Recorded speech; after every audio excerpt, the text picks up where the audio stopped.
深水埗，香港其中一個最多綜援人士居住嘅地區之一。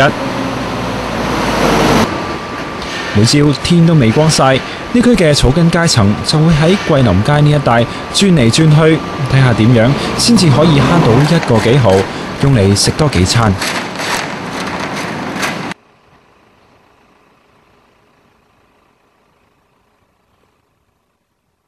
到咗6點鐘，百業待興，又係執平貨嘅好時機。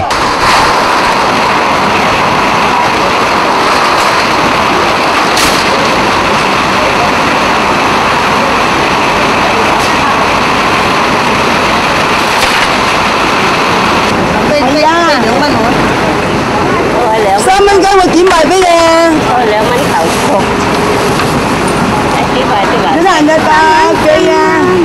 就有2蚊。一班老人家喺菜檔門口等到頸都長埋，等嘅就喺呢度一籃又一籃，琴日賣唔去嘅隔夜蔬菜。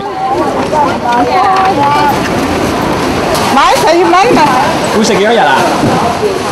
食幾個日攞飯去擺就食肥。9蚊啊嘛，啲鹽菜好熱辣。2個人共咩好啊？2個人要問佢幾多錢啊？佢哋俾2蚊佢就好難。呢啲傻咗㗎！佢有幾錢？佢俾4蚊我俾佢4蚊，你揾啲俾佢俾你嘛？呢個人佢2千唔大嘅。我俾1錢佢啊嘛，我都未俾。嚟呢度買嘢嘅老人家唔少都要靠領取綜援過活，生活逼人，想食多幾棵菜都要風塵僕僕。手上有幾蚊都要諗。